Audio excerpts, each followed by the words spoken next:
tremendous crowds which you see gathered outside the stock exchange are due to the greatest crash in the history of the New York Stock Exchange in market prices.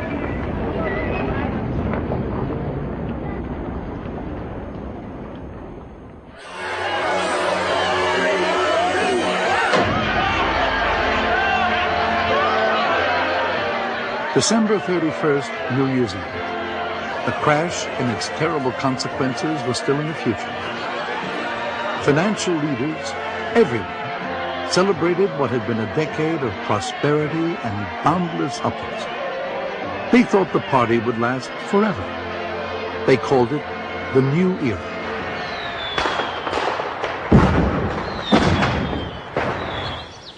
"1929. All the hope and promise and illusion of the 20s converged in that one year.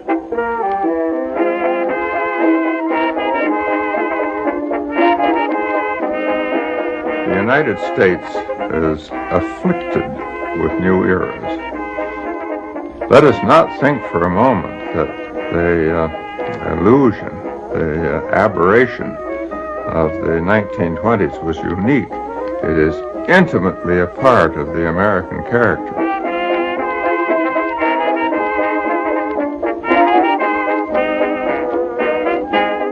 The mood of the era, I think, can best be remembered by the hit song. Was that 1929, Blue Skies? In the 20s, yes. Blue Skies.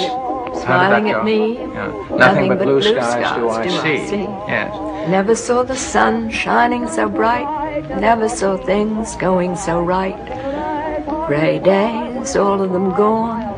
Nothing but blue skies from now on. Nothing but blue skies from now on.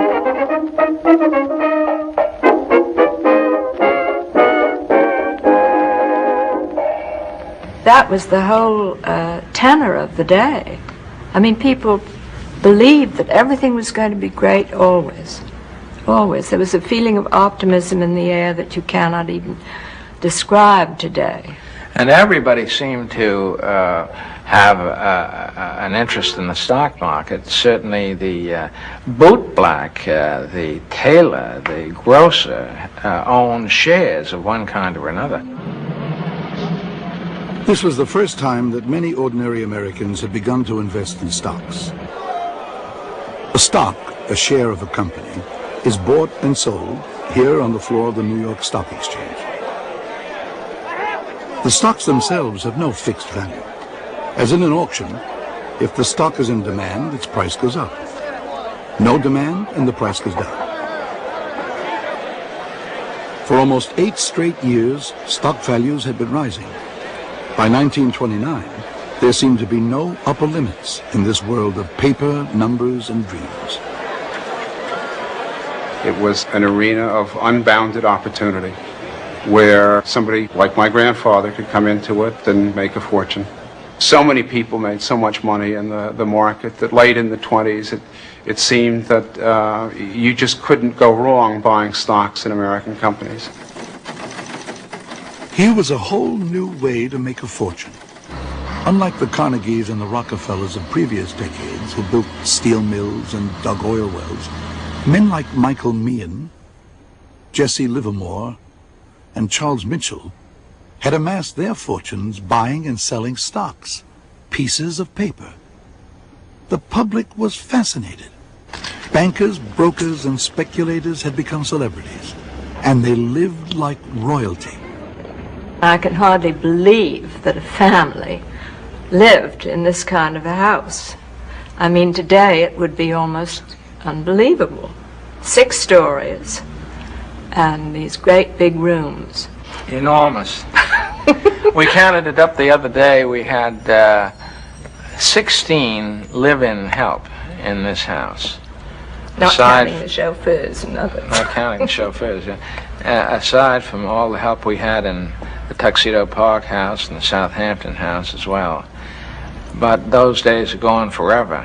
I should say. But we never thought of it as being grandiose because practically everybody we knew seemed to live in the same way. Josie Livermore had a ticker tape in every home that he owned. They had a beautiful house on 76th Street in Manhattan, on the west side, off Central Park. They had a floor at 813 Fifth Avenue because Dorothea did not like to go to the west side to change her clothes. So they had a house in Great Neck. They had a summer house in Lake Placid. They had a house in Palm Beach. They had private railroad car, 2 yachts. Oh, they lived. They really lived. Few Americans lived like Jesse Livermore, but there was a rising expectation that everyone could have a piece of this prosperity. During his presidential campaign of 1928, candidate Herbert Hoover would make this extraordinary promise. Given a chance to go forward with the policies of the last 8 years, we shall soon, with the help of God, be in sight of the day when poverty will be banished from this nation. There was great hope. America came out of World War I with the economy intact. We were the only strong country in the world. The dollar was king. We had a very popular president in the middle of the decade, Calvin Coolidge, and an even more popular one elected in 1928, Herbert Hoover. So things looked pretty good.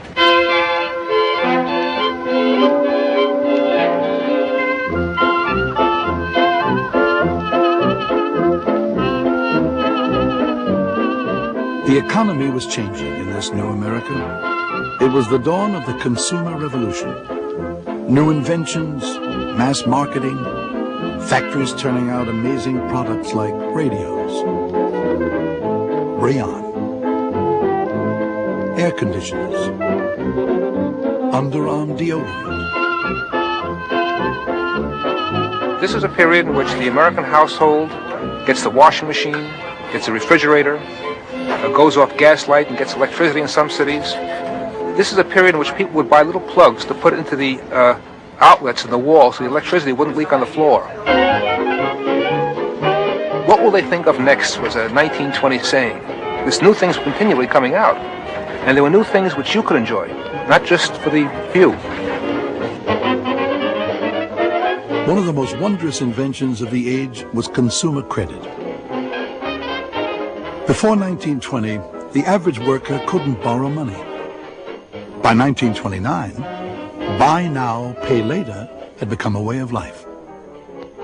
So there were changes, many changes in the way people viewed the world, and all of them optimistic.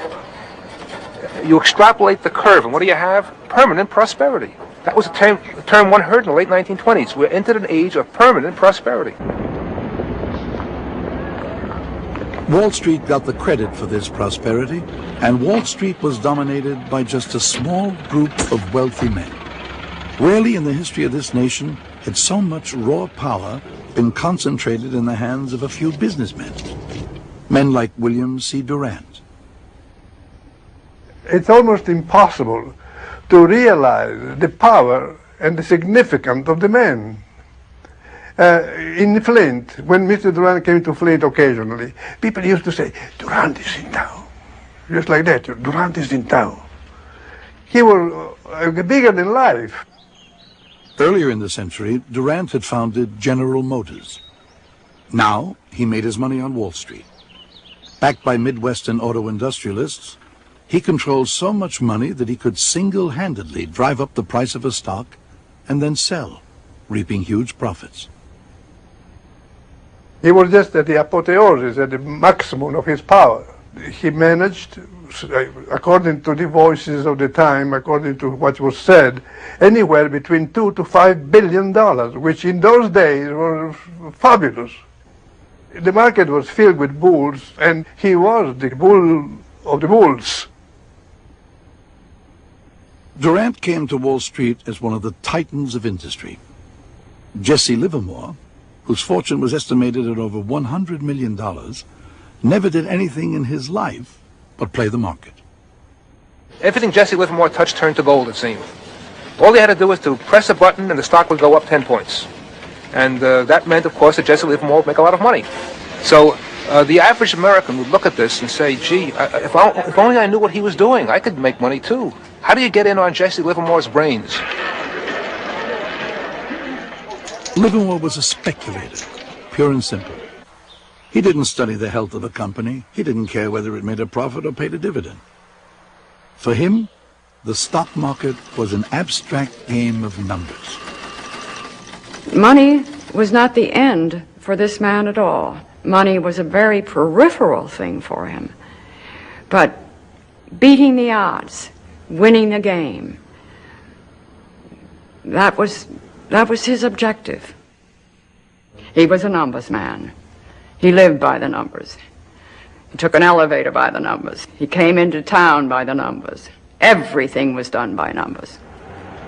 When he left his house in the morning, he did not leave at 8:10. He left at 8:07. All of the policemen knew, because of his time schedule, that he would be going down Fifth Avenue, let's say at 8:37. Well, of course, traffic lights were hand-operated then. Had policemen on boxes. So the instant that they saw his car, the lights were green. He never stopped for a red light. The success of large speculators like Livermore and Durant lured smaller investors to Wall Street. But Charles Mitchell, president of National City Bank, virtually invented the idea of mass marketing stocks and bonds to the general public. This was a totally new idea and a huge success. The bank, prior to Father's being elected president in 1921, was geared mainly to doing business with large corporations. Father pointed the bank for the first time in the direction of going after the little man. And don't call him the little man, it was every man. Well, Jedermann, all right. How old was he then? 38 years old. And the National City Company had 4 offices. I know within 3 years there were over 50 offices. And by 1929 it was the largest distributor of securities in the world. Even at the height of the speculative frenzy, only a small percentage of the American public actually invested in stocks. But the market had entered popular culture. Wall Street became Main Street. Everyone was talking stocks. Watching the ticker became a national sport. Popular magazines covered financial news. Dozens of bestsellers promised investors the inside track. Oh, what a feeling. You've got me feeling bigger and better than ever.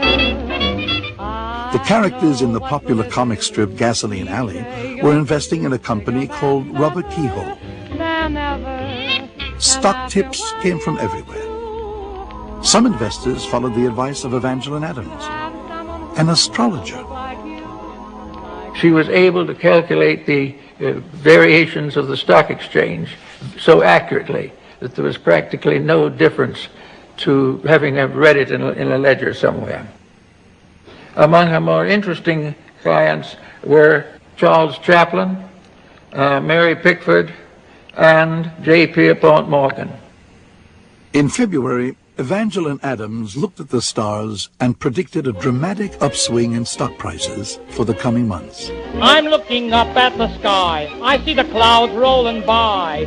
Hello, sunshine, hello. I'll say you long overdue. The stock market, once considered a highly risky place to put your money, was now beginning to attract a whole new group of amateur speculators. Among the new players was one Julius Marx. Everyone knew him by his stage name, Groucho. But they were poor, and my father, it always affected my father, because he was always kind of thrifty and worried about his future and where it would become of him when no one else wanted him as an actor anymore. So he was always saving money, turning off the lights and turning off the water around the house, even after he was in Hollywood and making a lot of money. Of all the Marx brothers, Groucho was the most financially conservative. In 1929, he took his life savings and put it in a sure thing, the stock market. He was always phoning a broker and getting hot tips and wanting to know what the stocks were, how they were doing, and If he wasn't on the phone, he would take me into Great Neck, which was a little village at the time, but they did have a stockbroker called Newman Brothers and Worms, and all these men who were investing in the market would all sit there in chairs like a little theater and watch the ticker tape go by. Groucho, along with record numbers of smaller investors, was borrowing money to buy stocks. It was called buying on margin. You only needed 10% down. Just $1,000 would get you $10,000 worth of stock. Suddenly you were in the same league with the big players, or so it seemed. But the stock market was not a level playing field. In the 20s and 30s, one of the big features of the stock market is the fact that it wasn't controlled, and that operators could do a lot of things that are not permitted today. One of the most common tactics was to manipulate the price of a particular stock. A stock like Radio Corporation of America. RCA was in the 20s what Xerox was in the 60s, what was a great growth stock. The stock went from, I can't remember the exact numbers, but from something like 20 to 400, split many times, and made many people, including my grandfather, very wealthy. It was one of the stocks that was manipulated by a pool. Wealthy investors would pool their money in a secret agreement to buy a stock, inflate its price, and then sell it to an unsuspecting public. Most stocks in the 1920s were regularly manipulated by insiders, like RCA specialist Michael Meehan.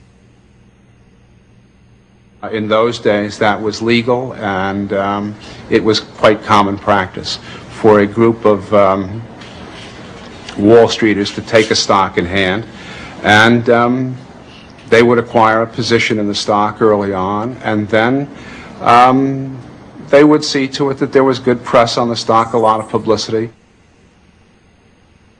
I would say that practically all the financial journals were on the take. This includes reporters for the Wall Street Journal, the New York Times, the Herald Tribune, you name it. So if you were a pool operator, you'd call your friend at the Times and say, look, Charlie, there's an envelope waiting for you here, and we think that perhaps you should write something nice about RCA. And Charlie would write something nice about RCA. A publicity man called A. Newton Plummer had canceled checks from practically every major journalist in New York City.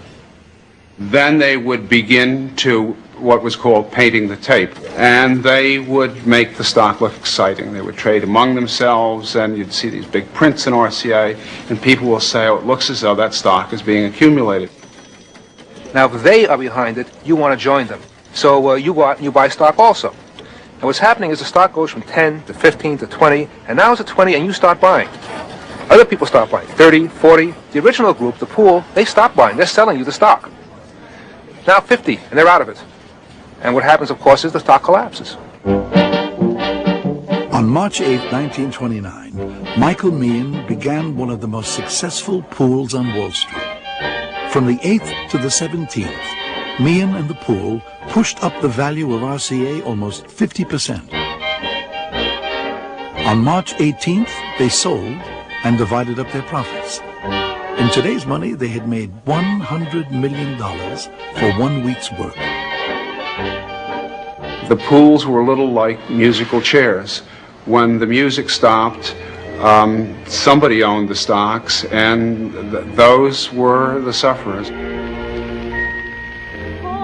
If small investors suffered, they would soon be back for more.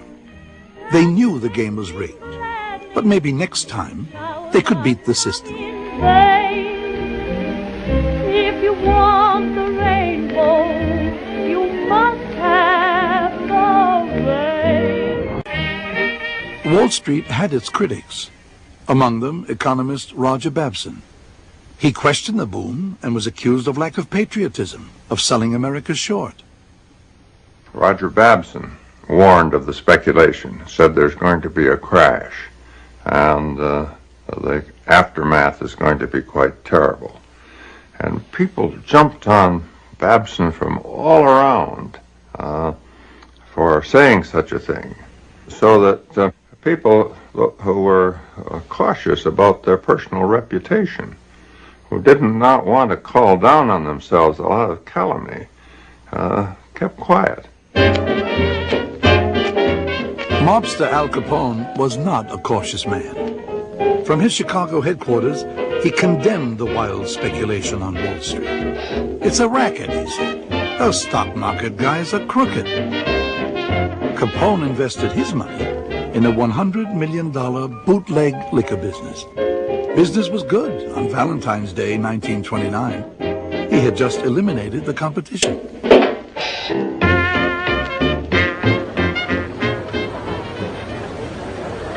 March 4th, Inauguration Day. Republican President Calvin Coolidge had run his administration on the belief that business was the basis of America's prosperity. Government should not interfere. Herbert Hoover had won a landslide victory, promising to carry on the tradition. This was a time in our history when governments did not, as now, take responsibility for the economy. They presided over it, but the level of economic activity and the level of economic growth and the stability of prices were not yet everyday concerns of the president. And what Coolidge did was to say how wonderful times were, how happy everybody was going to be, and how prosperous everyone was going to be. And Hoover's responsibility was to continue that optimism. You, Herbert Hoover, do solemnly swear. Politicians came and went, but in the 20s, the businessman was king. New York City had a dapper, corrupt, and vastly popular mayor, Jimmy Walker. But behind the scenes were powerful financial leaders, like Charles Mitchell. Jimmy Walker was high, wide, and fancy with the city finances. One day, Father called Mayor Walker up here, and he had some other bankers with him, and Mayor Walker was sort of put on the grill in the upstairs library while these bankers read the Riot Act to him to try and get some fiscal responsibility instilled into him. And I know that after the meeting, someone took me into the library and pointed me out the chair that the mayor had been sitting in, and he'd been so nervous. Oh, those Louis XIV chairs with all the little Louis XV chairs with all the little tacks in there, brass tacks, and he'd pulled out almost all the brass tacks that were sitting on the floor out of sheer nerves. The stock market, too, was getting a severe case of nerves. On Friday, March 22nd, all eyes were on that august government body in Washington, the Federal Reserve Board. The board distrusted the boom. They saw the speculation as reckless and dangerous because it was based more and more on the shaky foundation of borrowed money, margin. The board had the power to curb the borrowing, but the market was now dependent on borrowed money. Without margin, it would collapse. The board met day after day. Would they ask for regulation of the stock market? They issued no public statements. Their silence was terrifying. Get my broker, say get my broker. Got the deal, got the deal, got the deal. On Monday, March 25th, investors began to sell. Blue chip stocks plunged. Tuesday, another wave of selling swept the market. As it fell, people holding stock on margin were hit hard. They'd put only 10% down, but the value of their stock dropped more than 10%, so their down payment was gone. To hold their stocks, they'd have to put up more money.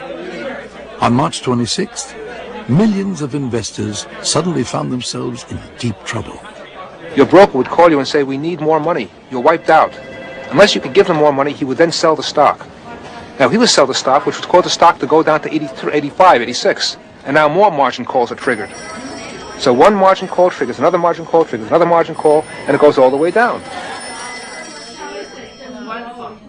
With everyone trying to borrow money to cover the falling value of their stocks, there was a credit crunch. Interest rates soared. At 20%, few people could afford to borrow more money. The boom was about to collapse like a house of cards. Charlie Mitchell was horrified.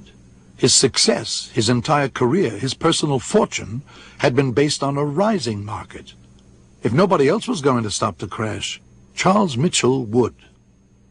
Father, at that point, stepped in and announced that the National City Bank would provide $25 million of credit, which was all very well and very necessary, but he added the fateful words, whatever the Federal Reserve Board thinks. And Senator Carter Glass, who had been sort of the father of the Federal Reserve Act in 1913, took that as a direct slap across the face. But whatever Senator Glass thought, immediately the credit crisis was alleviated. In fact, within the next 24 hours, call money went from 20% to 8%, and that stopped the panic then in March. The next day, the market rallied. The Federal Reserve Board remained silent, tacitly accepting defeat. The hero of the day was Charlie Mitchell. He had single-handedly stopped the crash of '29.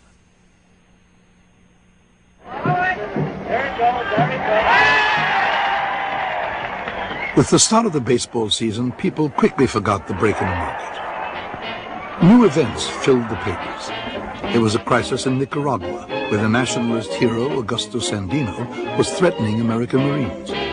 Tragedy in the British Mandate of Palestine, as Jews and Arabs clashed over control of holy sites in Jerusalem. And in Antarctica, Commander Byrd was at his base camp, Little America, waiting for a break in the weather. His elaborately planned flight over the South Pole was still on ice. The newsreels had come into their own. Now, in living sound, patrons could keep abreast of the important events of the day. The biggest news of the day is not the naval agreement, not even prohibition, but the return of the natural waistline.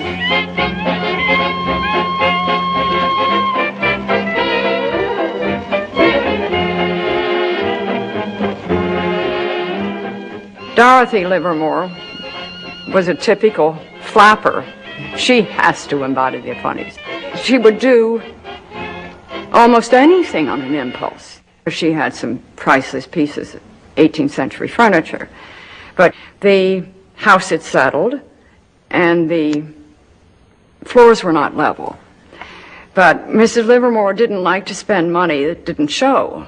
So instead of having the hoists put underneath, she simply solved the problem by having the legs of the furniture cut off to fit the sloping floors, so that the tops of all the furniture were level, but of course the legs were on different angles. And this was her typical solution. As long as the tops were level, everything was fine. Everything was not fine that spring with the American economy. It was showing ominous signs of trouble. Steel production was declining. The construction industry was sluggish. Car sales dropped. Customers were getting harder to find. And because of easy credit, many people were deeply in debt. Large sections of the population were poor and getting poorer. Just as Wall Street had reflected a steady growth in the economy throughout most of the 20s, it would seem that now the market should reflect the economic slowdown. Instead, it soared to record heights.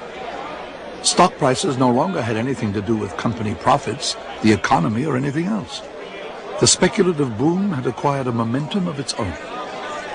This is the nature of mass illusion. Prices were going up.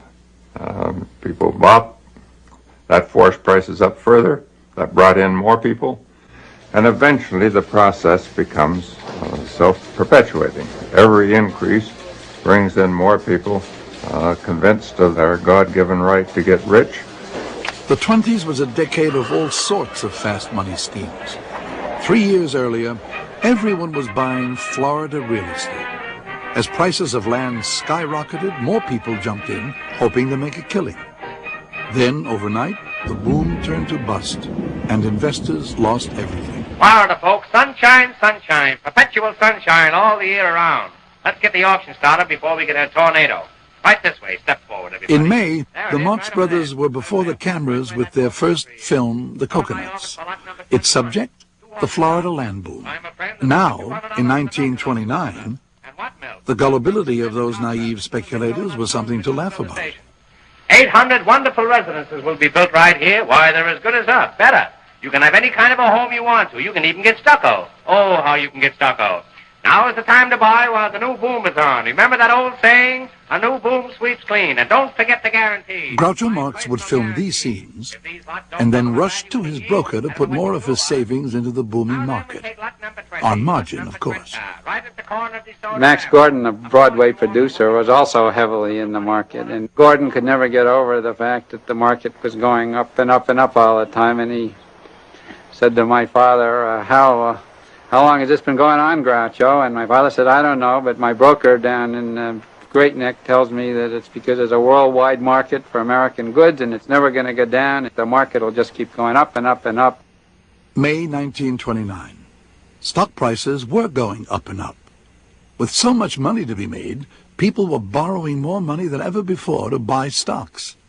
Market leaders like William Durant, far from being worried, were ecstatic. Off on his annual visit to Europe, he announced that everything would be fine as long as we all continued to believe.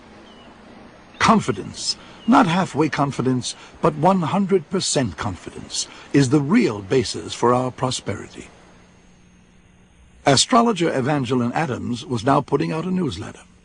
Her 100,000 subscribers learned how the zodiac could influence stock prices. Her advice for the coming summer? Buy.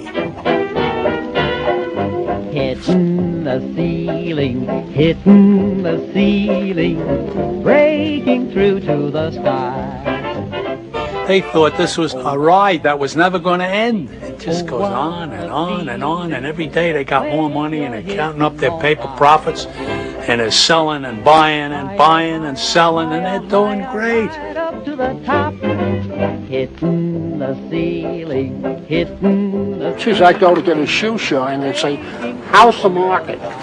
You go to the barber, get a hair, how's the market? Everybody was in the market.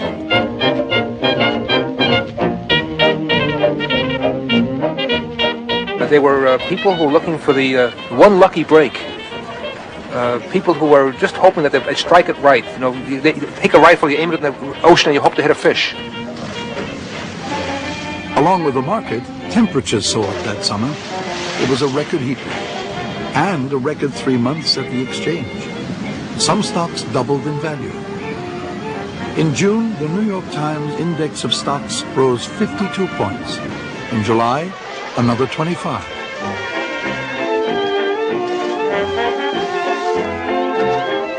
In the middle of the summer, the Graf Zeppelin was completing his first leisurely trip around the world. The Marx Brothers had finished shooting their film, The Coconuts. Commander Byrd was still at his base camp near the South Pole. He too had money in the market and radioed his broker for the latest quotes. Back in Cleveland, George Herman Ruth hit his 500th home run. And on the radio, they were playing the latest hit tune, I'm in the Market for You. I want 1,000 shares of your caresses too. We'll count the hugs and kisses when dividends are due, 'cause I'm in the market for you. On August 17th, Michael Meehan's brokerage firm launched a new service. One of my grandfather's innovations was putting brokerage houses on the ocean liners. The first one on the Berengaria, and that allowed you during the, whatever it was, 6 or 7 day passage to Europe, if you were such a stock market addict that you couldn't stand the withdrawal for that period, you could walk into the office and place your order to buy or sell 100 shares of General Motors or General Electric or whatever, and they would radio that order back to New York. It was being very modern at the time. They were very wealthy people on the transatlantic liners, and it gave them something to do. At sea and on land, everyone seemed to be making money. It was a stampede of buying. And major speculators like John Jacob Raskob whipped up the frenzy. He told readers of the Ladies' Home Journal that now everyone could be rich. September 2nd, Labor Day. It was the hottest day of the year. The markets were closed and people were at the beach. A reporter checked in with astrologer Evangeline Adams to ask about the future of stock prices. Her answer? The Dow Jones could climb to heaven. The very next day, September 3rd, the stock market hit its all-time high.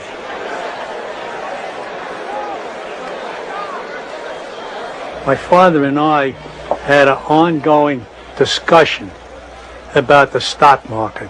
And I used to say, Pop, everybody's getting rich but you.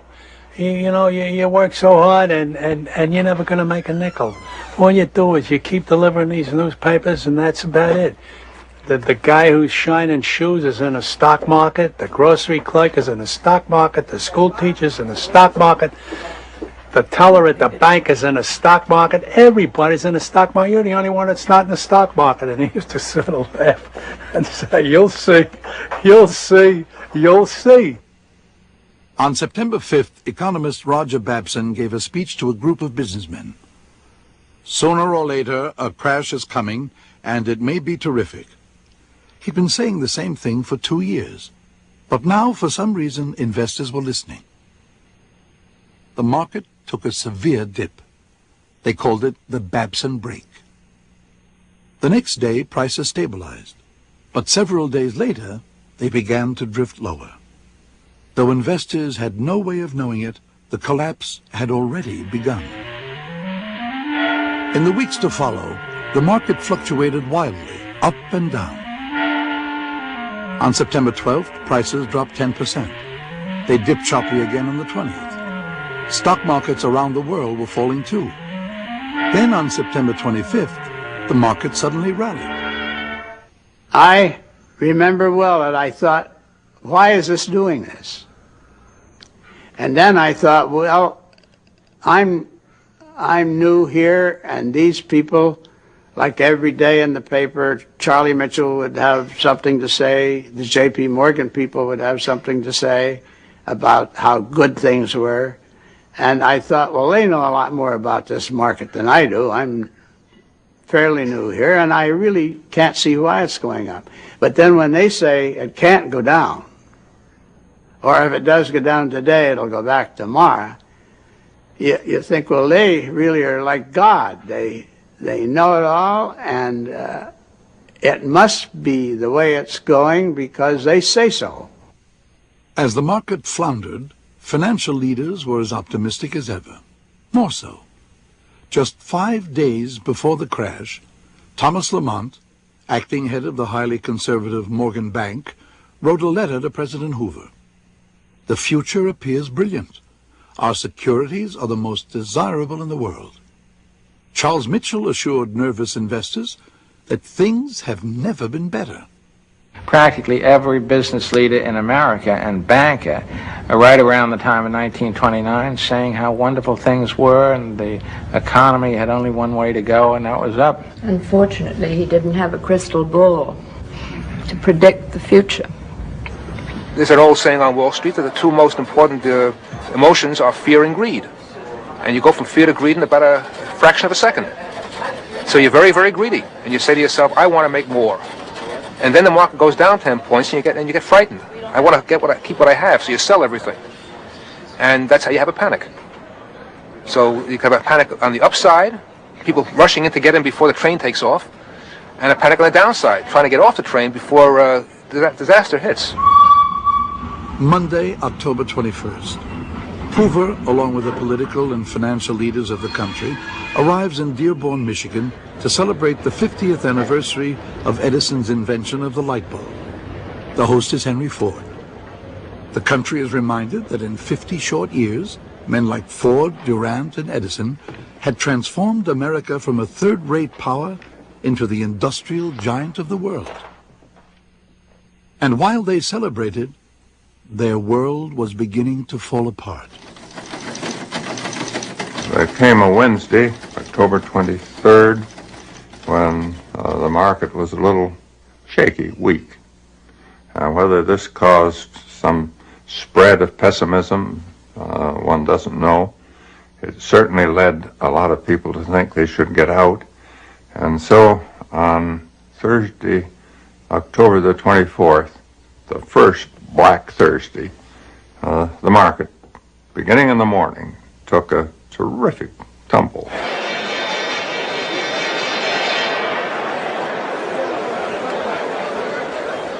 The market opened in an absolutely free fall, and some people couldn't even get any bids for their shares, and it was wild panic.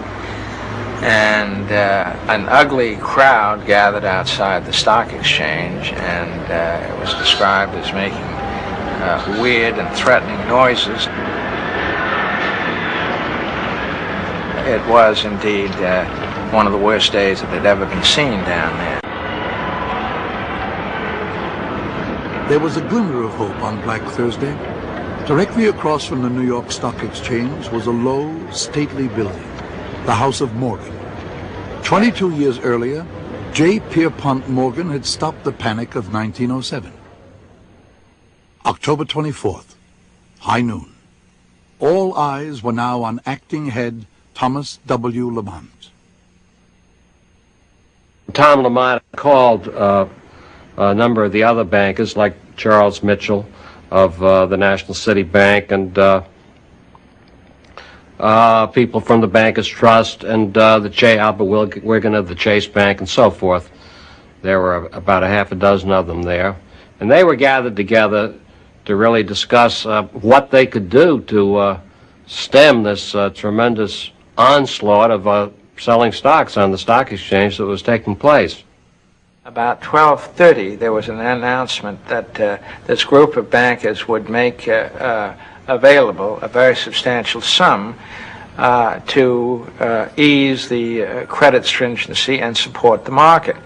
And right after that, Dick Whitney made his famous walk across the floor of the New York Stock Exchange. Richard Whitney, vice president of the exchange, was chosen by the bankers to be their representative. At 1:30 in the afternoon, at the height of the panic, he strode across the floor and in a loud, clear voice ordered 10,000 shares of U.S. Steel at a price considerably higher than the last bid. He then went from post to post, shouting buy orders for key stocks. Stood up on one of the seats at the post, and he said, I give 45 for 50,000 Standard Oil. And everybody started to applaud. Oh, the crash is over. Because Morgan's putting his money in. Maybe the crash is over. And sure enough, there seemed to be evidence that the bankers had moved in to end the panic. And they did end it for that day. The market stabilized and even went up. The New York Times said that thanks to the formation of this bankers pool, most observers felt that the panic and the great sell-off was over. And most people did feel that way. Tom Lamont felt that way. But Monday was not good. Apparently people had thought about things over the weekend, over Sunday, and decided maybe they might be safer to get out. And then came the real crash, which was on Tuesday. When the market went down and down and down without seeming limit. October 29th. Morgan's bankers could no longer stem the tide. It was like trying to stop Niagara Falls. Everyone wanted to sell. AT&T down 50%. RCA, once $110 a share, couldn't find buyers at $26. Blue Ridge 100 plunged to $3, and still no buyers. On the floor, they had never seen anything like it. And it was just like a nightmare, and I couldn't believe what was going on. In those days, every buy order was on a black pad, and every sell order was on a red pad. And all I saw was members running around with a fistful of red orders, just like chickens with their head cut off. They didn't know which way to run. They were panicking, screaming. Everybody was bumping into everybody else. Oh, don't remind them. Anyhow, this is what happened, and I tell you, and I was supposed to answer. Everybody yelling at me. I said, what am I supposed to do? I mean, nobody knew what the hell to do. William Durant, the bull of the bulls, now tried single-handedly to support the market. The further it plunged, the more of his millions he poured into it. He became truly convinced that he was omnipotent. He thought that nothing could really unseat him. It was unfortunate. The forces were too great. There was no one man that could have been so powerful to control the market. There were some people, however, whose investment strategies made money. On October 29th, Jesse Livermore's wife, hearing of the crash, ordered the servants to move all the furniture out of their mansion into a small cottage on the estate. So when Mr. Livermore got home that night, we walked into a totally vacant house. When she told him that she had effected the move because she was sure that they had lost all their money, he told her that he had made more money that day than he had ever made before. For most others, it was all over. In brokers' offices across the country, the small investors, the tailors, the grocers, the secretaries, stared at the moving ticker in numbed silence. Hope of an easy retirement, the new home, their children's education, everything was gone.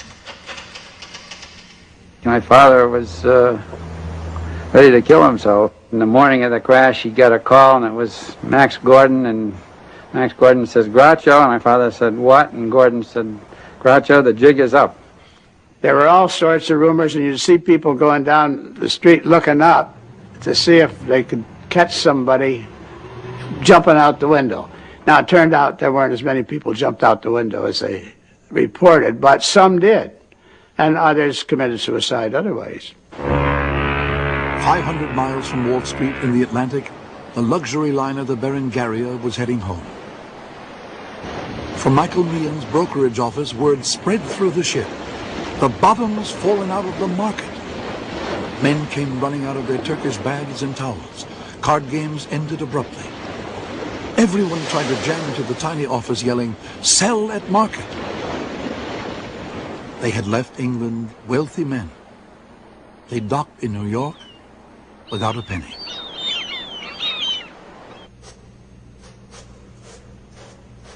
There's nothing unique about this. It is something which happens every 20 or 30 years, because that is about the length of the financial memory. It's about the length of time that it requires for a new set of suckers, if you will, a new set of people capable of wonderful self-delusion to come in and imagine that they have a new and wonderful fix on the future.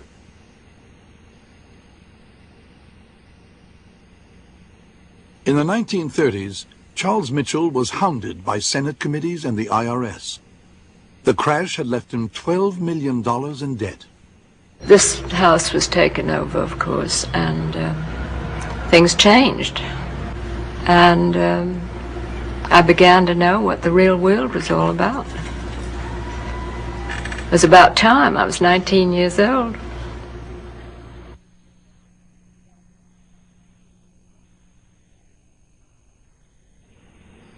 In 1936, William Durant filed for bankruptcy.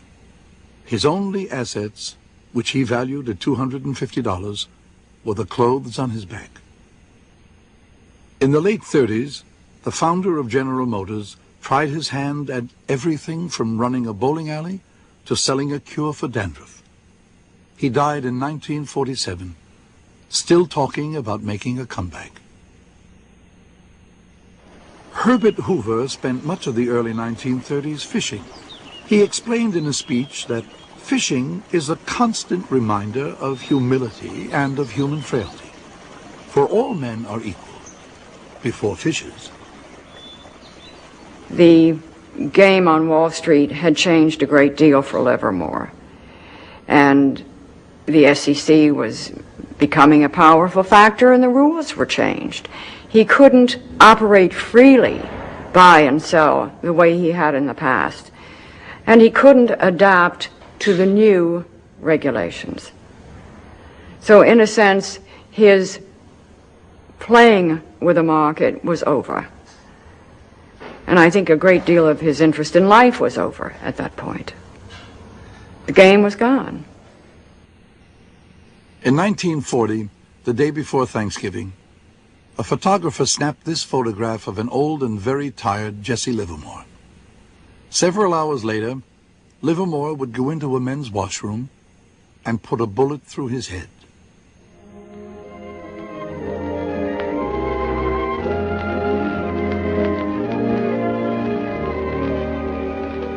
At the end of 1929, as they celebrated New Year's Eve, all that lay in the future. Nobody knew that the Great Depression was coming. Unemployment, breadlines, bank failures, this was unimaginable. Then good luck came a knocking at my door. But the bubble had burst. Eyes were gray, Gone was that innocent optimism, the confidence, the illusion of wealth without work. One era had ended. They toasted the coming of the 30s.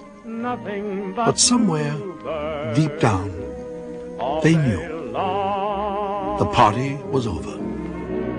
Blue sky smiling at me, nothing but blue skies do I see. I never saw the sun shining so bright, I never saw things going so right, noticing the days hurrying by. When you're in love, my, how they fly. Blue days, all of them gone, nothing but blue skies from now on. Blue skies smiling at me, nothing but blue skies do I see. I hear those little bluebirds, they're singing a song,